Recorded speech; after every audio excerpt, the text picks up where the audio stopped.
USCHO.com. This is the USCHO Weekend Review podcast from U.S. College Hockey Online at USCHO.com. A look at this weekend in college hockey and a review of the top news of the week. Welcome to USCHO Weekend Review podcast for Monday, December 13th, 2021. I'm Ed Trefzger alongside Jim Connelly and Derek Schooley. Well, we had a number one team avoid the curse finally this season as Minnesota State swept the weekend against Bemidji State in relatively decisive fashion, only allowing 29 shots on goal over the two games. They're way out in front now in the CCHA. Yeah, and that was the chance, I thought, for somebody to close the gap. It's an 11-point lead in the CCHA. Bemidji State is the second place team, 11 points back. I thought that if the Beavers could have maybe taken 4 or 5 points out of that weekend, then you'd really close that gap you had against Minnesota State. That was the team I thought could do it, most easily. I think it's an uphill climb for anybody now to catch the Mavericks. I mean, this is a really good team. They've jumped to the number one spot in the PairWise. I mean, this Minnesota State team has started to roll in their defense. I mean, we know that they have an all-world goaltender in Dryden McKay, but their defense is shutting things down. What was it a couple of weeks ago? There was 7 shots in the game, I think. And here we go, an entire weekend. You don't get 30 shots total against Minnesota State. This is a lockdown team, really tough to play against. Yeah, I would. First of all, I'm going to make a New Year's resolution early. I'm not going to jump ahead in the script this week, so you don't give me any trouble.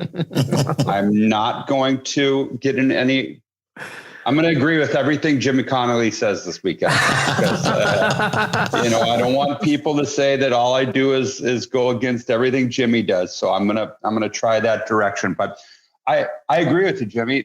I thought this was of any of the number one weeks that there was going to be a number one seed or poll team lose. I expected Bemidji to take a game. I mean, this was a chance for them to make a little bit of a statement. And I know we talked about it last week. How do you, it's going to be hard to catch them now. It's going to be hard. And you're going to see almost it might be a very early clinch. But then again, we also talked about that earlier in the year with Michigan and how good they were going to be. And they seem to stumble every little bit too. So I'm just amazed that they put it down, they put the hammer down, and they rebounded well. I mean, you lose one to Lake Superior, and you got one looming with Bemidji, and then you go and you soundly sweep them. Probably a good thing for our voting. I don't vote, but probably a good thing for your voting, because now everybody was right for once. Well, let's turn to the Big Ten. All 3 series were splits, but the heavyweight split was between Michigan and Ohio State. Michigan won on Friday 5-2. Ohio State came back with a 6-1 win on Saturday. Funny when you use the word heavyweights, because if you watch the end of that game, you couldn't play 30 seconds without a scrum, a fight, a 5-minute major being reviewed. I think the last 5 minutes of that game took probably close to about a half hour. And it was interesting to watch. I just kept thinking, as a coach, you just want to get those games over with. And you knew that the score was going to be the score. The game was over. You just didn't want to get people suspended. And they kept talking about that on the Big Ten Network. And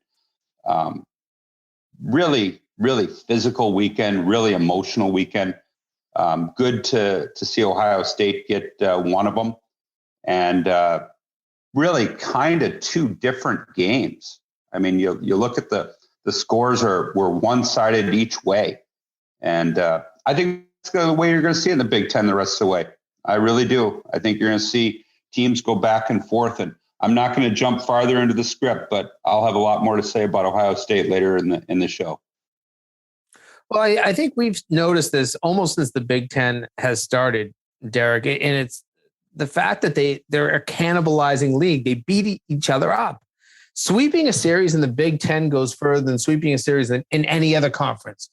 get 6 in a weekend, especially now in the 6-point system. In the 4-point system, maybe it was a little different, but in the 6-point system, you get 6. You just took a huge step compared to the rest of the league because nobody can seem to sweep in that conference. It's remarkable. And that was a really close game on Saturday night between Michigan and Ohio State. Well, midway through the third period, and Ohio State scores 3 goals in, I think, 50 seconds. Boom, the game has gone from a 2-1 game to a 5-1 game. And you're not even thinking about the fact that Michigan could come back at that point. So I'm impressed with Ohio State's response. And I know we will talk more about the Buckeyes as we go on, but I like the fact that they had a good response after kind of getting hammered on Friday night. That showed me that this team has a lot of guts, and I think those guts can carry them later in the season. I wasn't surprised on Friday night to see Denver get a win, although 5-0 over Minnesota Duluth is pretty big. That ended up being a split, a much needed win for the Bulldogs after they had been swept the previous weekend. And when we're talking heavyweight splits and top tens, I mean, you would think that these games would be 2-1 one game and then go 2-1 the other game. I'm just amazed that when we're seeing splits right now, and you saw it with North Dakota a couple weeks ago, that you're seeing such drastic changes in scores. And you're seeing scores that end up being, like we said in the Michigan, 5-2 and 6-1 opposites, and then 5-0 and 6-2 opposites. I mean, what happened to the 2-1? Oh, we just barely lost that one. And then the next game you win 2-1 and you go, oh, we just barely won that one. These games are decided pretty early. And it's interesting. It's interesting watching it on the outside because I did not watch that series. You just watch the scores. And I did not see the game, I should say, but you just watch the scores and then you go, wow, could you see 2 different scores?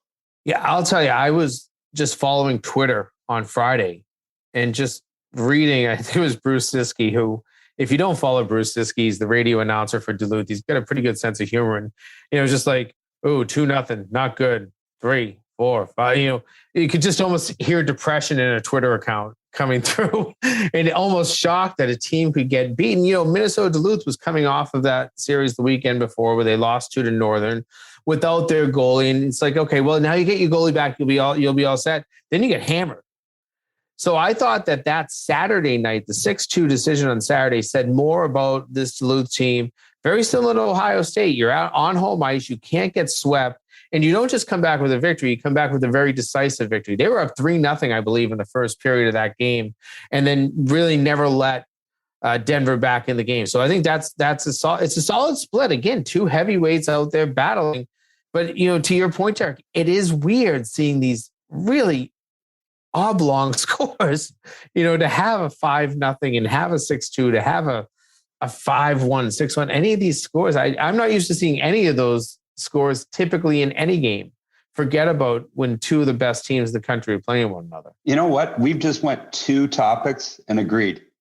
What a good start we got to my New Year's resolution. 2 for 2. Yeah. And it's not even the new year yet. So you probably get bonus points for keeping your resolution by starting it a couple of weeks early. So there you go. We'll see how the rest of the show goes. We're not done yet. Oh, I know. We got a bunch more to go. UMass Lowell. Now, I don't know. Maybe it's because I'm not in Hockey East land that I always feel like UMass Lowell is a little bit under the national radar and always on the national scene. They come to the break in Hockey East in first place. Most of the teams in the top 5 or so in Hockey East right now have played the same number of games, 11 games. Only BC has a game in hand. And if that was a win, that would put Boston College in first place. But a weekend sweep over Vermont, and they jump past UMass and Northeastern and BC, as I mentioned, a game in hand. But UMass Lowell in first place at the break with half of the league schedule done. I think this is a good statement for this Lowell team. They were picked to finish 7th in Hockey East, and the big question for them was goaltending. And last year they had Henry Welsh kind of carrying things late in the season. Owen Savory, who had transferred from RPI, came in cold. He hadn't practiced in 3.5 months, and he had to get thrown in early because there was some goaltending struggles at that time. This year, Owen Savory's had the chance to, become a goaltender who could be a number 1 from day one. He went through a real training camp. He's had some time to work with a goaltending coach that he didn't have in the fall semester last year out at RPI. So I think that's been the biggest difference for them, is just, solidifying their goaltending. They're known for it when you really think about it. You think about Connor Hellebuck, you think about Brian Boyle, you think about Tyler Wall. You can go back to Carter Hutton, Dwayne Rollis, and some of the good goalies that come out of Lowell. They're just a school that usually has to have good goaltending to succeed. And right now they have it. They don't score a lot of goals, but I know that by far they're the least scored against team in Hockey East. And I believe the second least scored against team in the nation. Yeah. And you look at what they've done, and they just find a way. Like you said, Ed, they just are always there at the end. And you look at the scores, and they're going through right now they're 10-3-3, and they're 8-2-1-1-1-1, or whatever, all these numbers that we have now in the in the standings that are going through. But they've overtaken some good teams. And it's interesting that you said that. And I don't know who works with their goaltending coach now at Lowell, but Cam Ellsworth did a great job. All those names that you threw out there, and Cam's obviously now at Norwich, but he did a great job getting those in, and that's been a staple of their program. And it's not surprising that Savory probably struggled a little bit last year coming in at Christmas from RPI, but now he's a good goaltender, and he's proven it already in college hockey. And it's to get a training camp, a summer of not taking time off. I mean, they were, from the stories that I heard, RPI didn't have ice, and if they wanted to skate, they had to go rent it on their own, and they would do it once a week just to do something. So that would have been a challenge for anybody last year. I mean, last year was a challenge for everybody, but for those kids who had to come in if they're not playing at places, you can understand why they struggled. But what do you think of this has been a topic of ours, and we're not really cover this. I'm just going to throw this out there, Jimmy. What do you make of the BU now that they went through their whole we had talked about this being their time to see if they were real. Are we buying or selling, to go off of our topic of last week? Because I think that's something that's very interesting. I think I had a chance to call their game against Boston College on Friday night on Nesson, and they were a darn good team. BC looked very good too. I think both of these teams, they've dug themselves significant holes. BC maybe not as bad as BU, but either one of them could be poised to make a run in the second half. The tough thing is the schedule. You've got the Hockey East is turning into just as tough of a gauntlet, that there's no team that gets, really gets a night off. You used to get to play a team like a Merrimack or a Vermont or New Hampshire or Maine in the recent years, and just kind of guarantee yourself wins. Those are getting a lot more difficult. So I think the schedule, and knowing that you're going to play a lot of tough league opponents, knowing you have to win at probably 85% of your games if you're BU the rest of the way, is difficult. So I think they're a good team.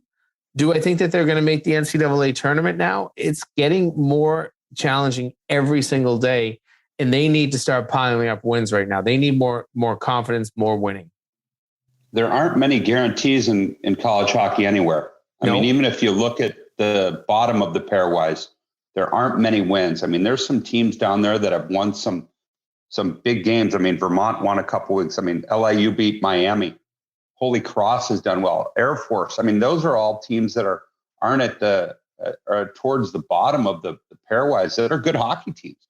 So the days of guaranteed wins are few and far between anymore. Before we leave Hockey East, I want to ask one more question about UMass Lowell. Is the kind of team that Norm Bazin has built there, and the kind of teams he has, the strong, heavy teams, the way they play, knowing that he's going to get good recruits, but not first-round draft picks by the bucket load, has he built a team that is built for the playoffs, especially when you get into single elimination time? Is this a good route for success for Lowell? I think it can be, certainly, and we've seen it. I mean, they've played in 6 of the last 9 Hockey East championship games, winning 3 of them. They made a Frozen Four in that span, and I think went to 4 regional finals in that same span as well. The reason that they're built, I think, for a postseason is that it's almost like Minnesota Duluth, and I'm not trying to call Lowell Minnesota Duluth because Duluth won 2 national championships, and we can't take that away in the last few years. But Lowell doesn't allow a lot of goals, and as long as they're playing stingy defense, all they have to do is have a couple of pucks, go in the right place for them, and they will score. They have finishers on their team. When they've had those types of players, now they've had some elite players, as well. I think over my shoulder here as we're recording is a guy named Scott Wilson, who was an All-American there. I mean, they've had, or was at least a second teamer, I think, but real good players. Chad Ruedel went through there, but they always seem to build the same character type of players. A kid that can just be a little gritty. They play heavy. I think I go back to your statement, Schools, on the first week of the season when Greg Power said it was the heaviest team that they'd ever played when Arizona State faced them. I think that's what Lowell kind of has as its identity, always has, always will. And as long as you get that good goaltending, that defense, those can carry you to championships. Before we go to the break, since you mentioned Arizona State, they swept Clarkson over the weekend. They really needed those. They still have a big hill to climb, but are things looking a little bit more optimistic now for the Sun Devils? They were extremely thrilled. I mean, I texted with Greg. I'm actually going to be in Phoenix this coming weekend with my son, and they needed that, and they felt good about it. They got the goaltending, and they were some tight games, and that's a good Clarkson team. But they're just like Jimmy said, just like BU.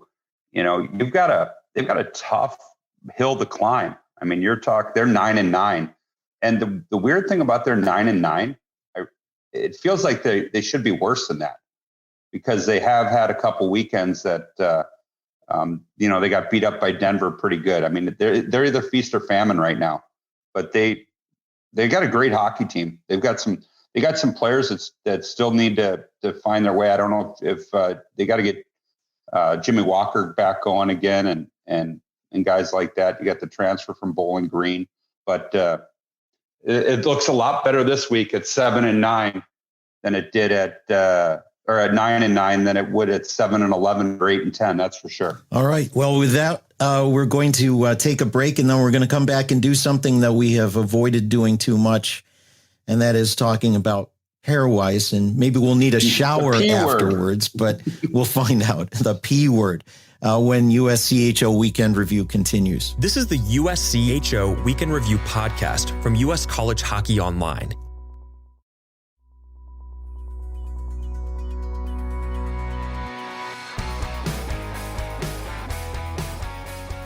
Continuing now with USCHO Weekend Review for Monday, December 13th, 2021. I'm Ed Trefzger with Jim Connelly, Derek Schooley, and now we're going to talk a little PairWise. And we've been saying right along, me especially, you can't talk about it too early because statistically it's not meaningful. But now even the Ivy League teams have gotten enough games in there, and probably 80% or better of the non-league schedule is done. So things are starting to settle in. So why don't we talk a little bit about PairWise and not feel too badly about it? Let's start with Minnesota State. They've jumped to number 1. They're tied with Michigan, but the tiebreaker when you're tied otherwise is the RPI. So that puts Minnesota State as the number 1 overall seed. And you know what? I don't know. I was on the committee, and we didn't have to pay attention to PairWise last year very much. The volatility of it is crazy, because last week Western Michigan was talking they're number 1, and now you've got Michigan, you got Minnesota State. I mean, I think that was our big argument, was Western Michigan be a top 4 team. So I still think there's going to be a lot of movement. I do. I think we're talking about it at the right time, but what you see today is probably not what you're going to get in even a month, even after some of these Christmas tournaments, when you see some of the good teams play together. So, I mean, Western Michigan was at a number 1 in the PairWise. Now they're 7 in one weekend. There's some volatility still to go. You guys know better than me. Yeah, and that's I think what we'll still see. Minnesota State did itself a huge favor playing a really tough schedule out of the gate, if you remember, and doing well against it. They swept UMass. I can't remember everything hand and game by game, but they won some big games, played some good opponents. So even taking a loss in some of those games wasn't the worst. They came out 4-2 against 6 teams that were, I believe, all top 10 in the poll back then. That's a good test out of the conference. And then they're just crushing things in the CCHA when you really think about it. So if you can, I always say to coaches, if you can do well out of conference and then just be good in your own conference, especially if you play a tough schedule, yeah, it's great. But you're starting to see some teams kind of add up. And I think Michigan's another one. They've played a pretty tough schedule. The Big Ten at the end of the day, I say they cannibalize themselves. They beat each other up. Finishing 4 games above 500 in the Big Ten is usually pretty good. But this year, I think it's really good because out of conference, the Big Ten has done well, and that will continue to boost the pairwise of any team that performs well in the league. And right now, Michigan, they're in first place. I wouldn't even say they've performed great, but they've performed adequate, and they're a little bit above 500 in league play. And you're not going to see somebody that's 15 games above 500 in the Big Ten like you might with Minnesota State. I bet at the end of the year they're probably going to be, somewhere between 12 and 16 games above 500 in the CCHA. That's an outstanding schedule. Outstanding performance. You're not going to see that in the Big Ten, but Big Ten has helped themselves as a conference by being so strong out of conference. And I broke my rule. I said I wasn't going to jump ahead in the script. That's okay. But I brought Western Michigan up, but I think that was proven a point. And I know that the next topic is obviously talking about the 4 teams of the NCHC, but I think that these teams right now they're playing such high level and they've established themselves well non-conference that they make a little bit of an adjustment, and then they either climb or they drop. And I don't know. I just it's really interesting to watch it from this side now as a kind of per se person that's got to talk about the pairwise instead of just looking at your team, because now you're looking at everybody's. I would have never known as a coach that Western Michigan was number 1 last week, and now they're 7. And to be able to see that, you go, wow. And with only one loss in there. And 1-0. And it wasn't to a bad team. It was Omaha. Yes. That's a pretty good team that you lost to.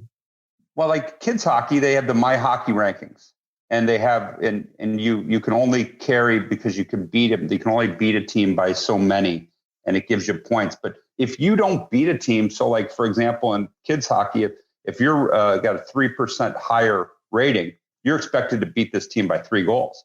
If you don't, you drop.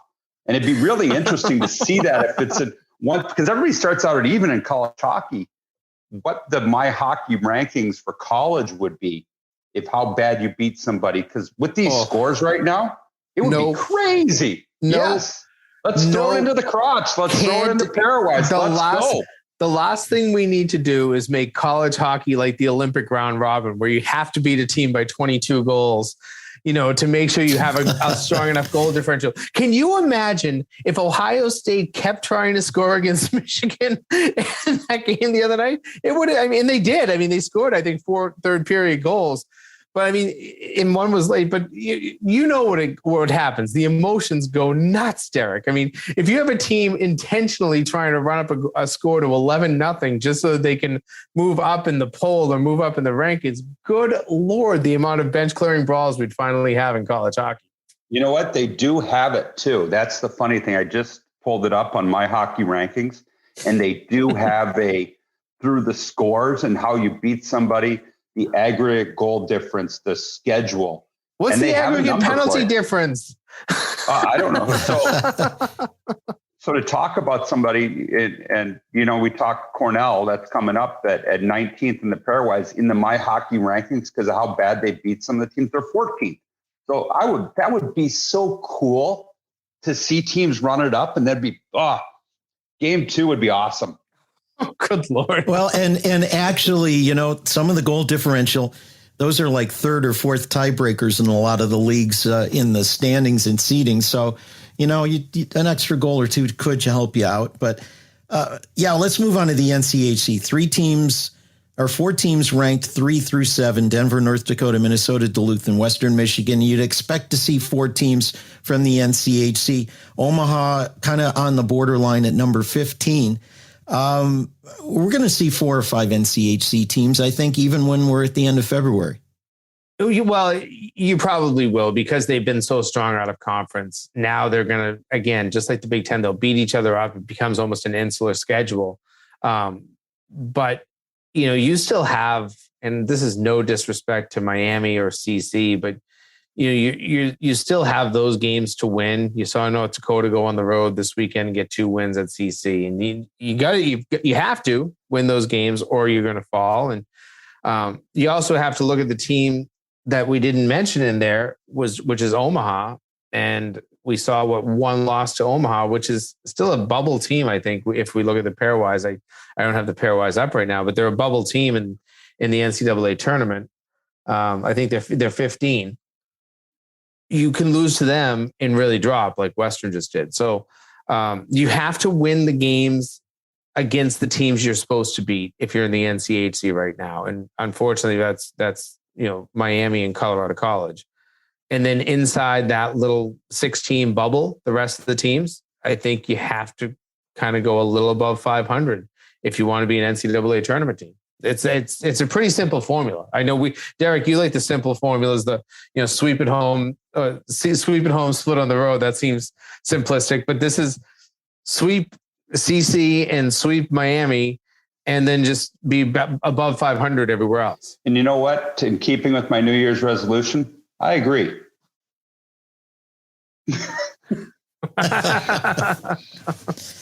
Well, with all this kumbaya going on, why don't we move on to the next thing and see if that juggles things a little bit?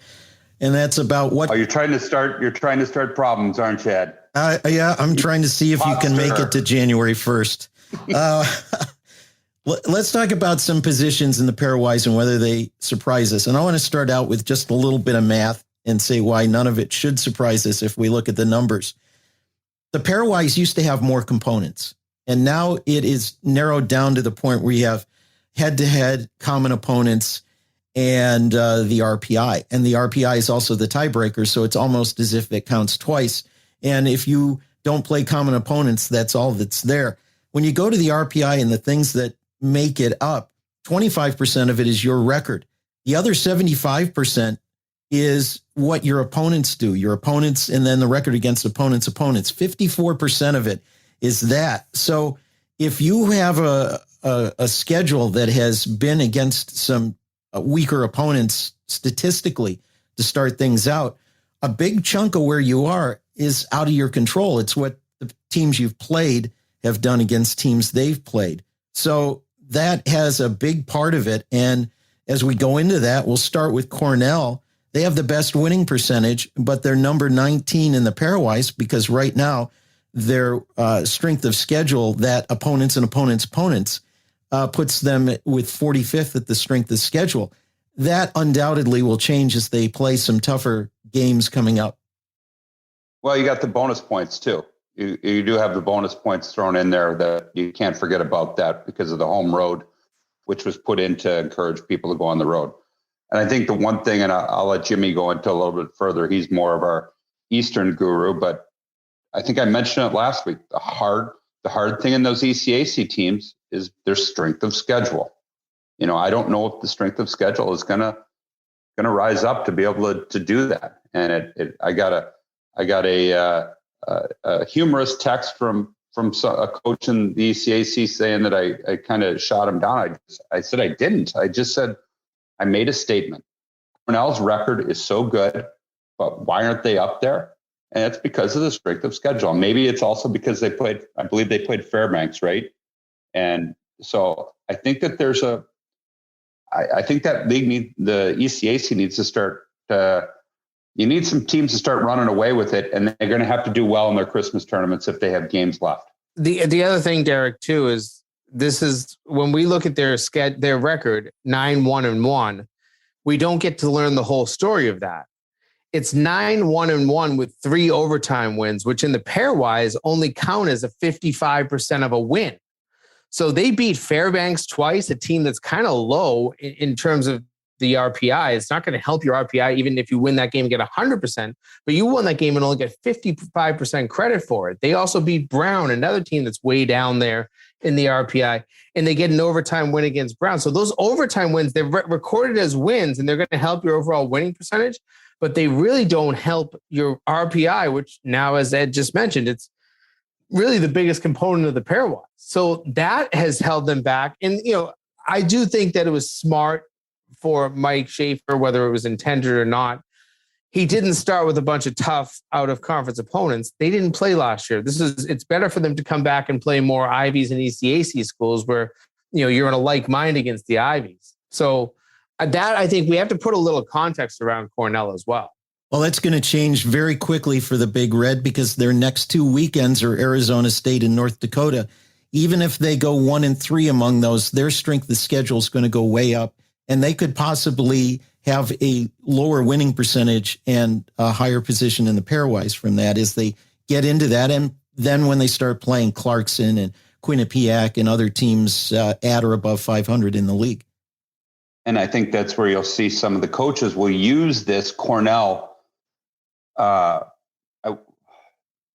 project, term paper, whatever you want to call it, case study, and say they won the games. They're 9-1-1, but yet they only get credit for 55%. Right. That will be used to try to raise that amongst the people that will want it raised.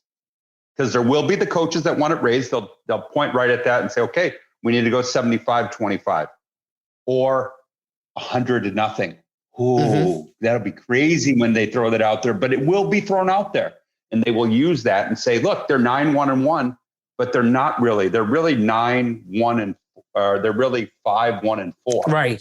Yeah. Because they lost those other. Well said. 6-1-4. Yes. So this is the case. This is the case study. This is the Cornell will be the presentation in Naples this year when coaches are trying to argue that you have to give more credit for overtime wins. Correct. 100%.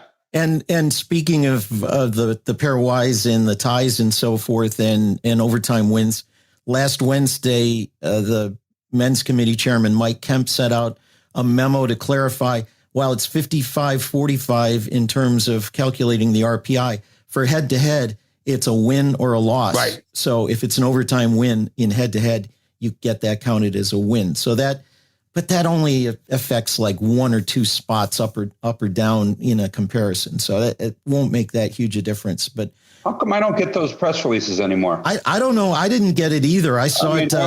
They printed a bunch of copies at the arena. I still got invited to the December coaches, head coaches, with Joe Bertagna, the American Hockey Coaches Association call. So, I don't know why.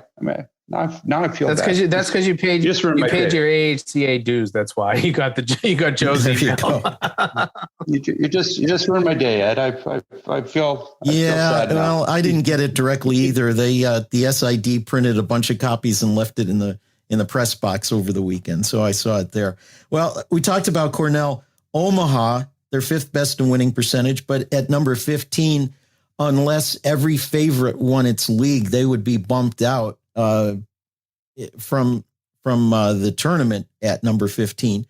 They, again, I think it's a case of strength of schedule affecting them too. And home games. So they didn't go on the road. We talked about that right at the beginning when they had that good little run. They weren't going on the road, so they weren't getting bonus points. They weren't getting that little bump. So I think that hurts them a little bit. Huge.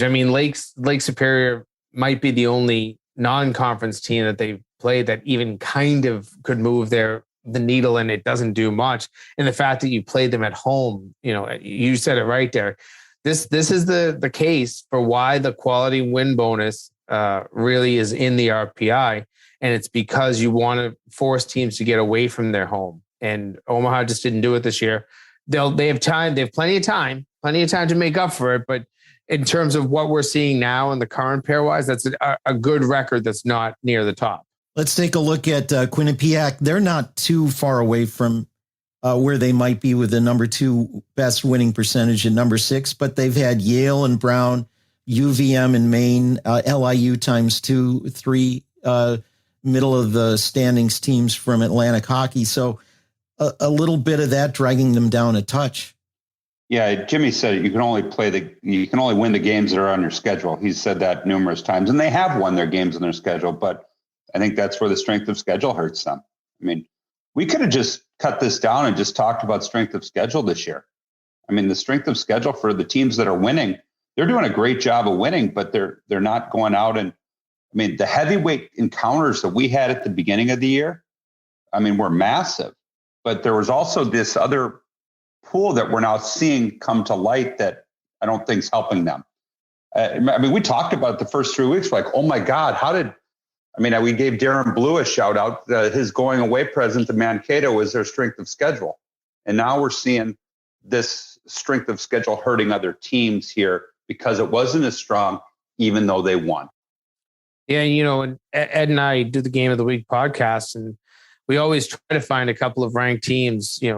9 times out of 10, that's our formula for how we pick the game that we're going to feature. But the longer we go into the schedule, the more we're realizing that they're all they're inside conferences. There's not a lot of out of conference heavyweight battles going on anymore. You had it 3 weeks in a row to start the season. You had number 1 versus number 2, or number 1 versus number 3, or the potential for a 1 and a 3 to match up, or, in tournaments, but it's gone. And now we are seeing a lot less in terms of battles in out of conference. Will we see a few more? Certainly. I think you look at North Dakota's schedule, and I know that they have Michigan on there and they have Cornell on there. I believe. Did I just say that right? No, I might have gotten that wrong, but I know that Michigan has a couple of big ones. I know UMass has a couple of big non-conference games left on their slate. They go out to Michigan. So there's some really good non-conference games still remaining. But for the most part, we're seeing certain teams, Cornell, Omaha, Quinnipiac a little bit, maybe they should be higher, but these teams now have to take care of business within their own conference to boost their value. And then there's still the weekend of, the first weekend of January where there are still some non-conference games. Some ones that will really be telling that are going to be you'll probably be watching the one game that's going to be telling is Bentley, who's the second highest Atlantic hockey team, is going to get Lowell right after Christmas. Yep. Home twice. And then you got AIC that's going to get I looked at, they've got some non-conference still, and they're right ahead of Bentley because they've done a pretty good job of out of conference. So I think there's still some volatility with the non-conference to play out. Well, we'll look forward to seeing that. But by the end of January, the remaining volatility will be games against Alaska, LIU, and Arizona State as they fill out the schedule, and they're going to be playing each other for quite a bit of that.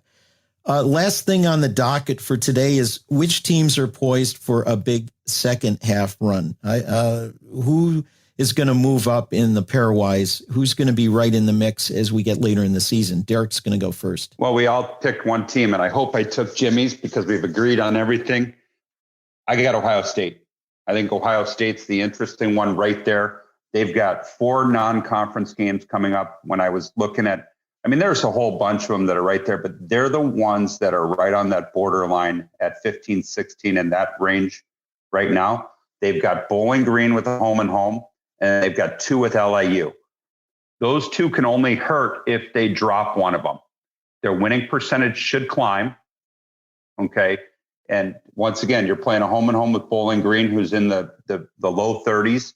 You get 4 there, 2 there, that should help. And then help your winning percentage against LIU, and then go back into the gauntlet of the last 14 games of the Big Ten. Mine's Harvard. I think Harvard can make a run here. And, they don't have a ton left out of conference. It's an Ivy League school, so you're kind of limited. But you have the Bean Pot. You have a makeup game against Boston College in there. And then you've got conference play where you're going to play your Quinnipiac. You're going to play Cornell. You're going to play Clarkson. Colgate at some point might, go on a run and make some of their wins valuable. But if you can just, put up that 750 winning percentage in the ECAC, if you're Harvard, I think that they make their run. They're 27th right now. That's a big jump. But I think from 27th, you can get to, 20 pretty quickly. And then that little incremental jumps that you can go through each weekend. If you start getting some, at least winning a tie every weekend or winning an overtime loss every weekend, you'll be okay. You'll keep moving up that pairwise. I'm going to go with Cornell for the reasons we talked about. They are going to get some stronger games on their schedule. It's going to help their strength of schedule. They're going to get Quinnipiac a couple of times. They're going to get Clarkson again. They're going to be able to build up that roster. Is that going to get them up into like 12 or 13 or 14? It will if they keep winning games, but they have a chance to move up in there. And it's not going to be easy in the ECAC for reasons we discussed, and not very good out-of-conference record for that league this season. But I think they can move themselves up in there, and just getting a couple of weekends with some higher ranked teams, they're going to have the benefit of the teams that Arizona State and North Dakota have played, helping out their RPI. So I think there's a chance for them to jump up a little bit after those 2 weekends. Yeah, I agree with you. I mean, I think that it'll be interesting. I know that we'll probably get one more show in here before the first of the year, potentially. I don't know. We'll see. But when we come back, I think a lot will be determined. I will say this one thing: a lot will be determined this week as far as Robert Morris hockey program goes as well. Wednesday is our deadline day of our money. We went over the $1 million mark today on the Give Campus site. We've also we've raised close to $2.5 million, and through a whole bunch of different outlets, whether it's our fundraising accounts, we've done for not having any professional fundraising experience. We've between myself and some people on campus and the Pittsburgh College Hockey Foundation, I think we've done I'm so proud of the job we've done. We put ourselves in a good position, and hopefully next time we talk, we will be reinstated. If not, I guess I'll just become a professional podcaster. Does it pay the bills? Fundraising does better at paying the bills than podcasting. Although we are going to be announcing a new sponsor of our podcast very soon. We're very excited about a new relationship that our website has. In fact, we're seeing that today as the first of the newly rebranded polls comes out, our partnership with DCU. So it's the DCU USCHO.com poll. And Jim has been working with the fine folks there, and we're very excited. They're going to be supporting the Hockey Humanitarian Foundation and awards with that. And we couldn't be happier about having a relationship with a very community and sports-minded company like that. And I'm going to have to get the number from Jimmy, because I need to. I need some donations too. So don't forget about the Colonials. But Jimmy, you guys have done a great job. People don't understand the work that these guys put in behind the scenes. And I just come on for what was supposed to be 20 minutes. Now it's 45 minutes and talk hockey, and it's fun. But these guys do a great job, and everybody at USCHO does. So congratulations to you guys on getting that sponsorship. That's a big deal for you guys. Well, thanks, Derek, and thanks, Ed, for everything. And I do intend. I think we want to do one more podcast. I think next Monday we will do, instead of the USCHO weekend review, we will do the USCHO first half in review podcast. So we hopefully have one more before the holidays, and then we'll send everybody to go enjoy their Christmas, Hanukkah, whatever you might celebrate. I think Hanukkah's all over. Boy, you missed it, Jim. That shows my awareness of the calendar, but many different holidays. So, but I think we can wrap this one up for now, Ed. Yep. And we will wrap it up. For Jim Connelly, for Derek Schooley, I'm Ed Trefzger, and we'll catch you next time. This has been the USCHO Weekend Review Podcast, a production of US College Hockey Online. Visit uscho.com/podcasts to listen or subscribe.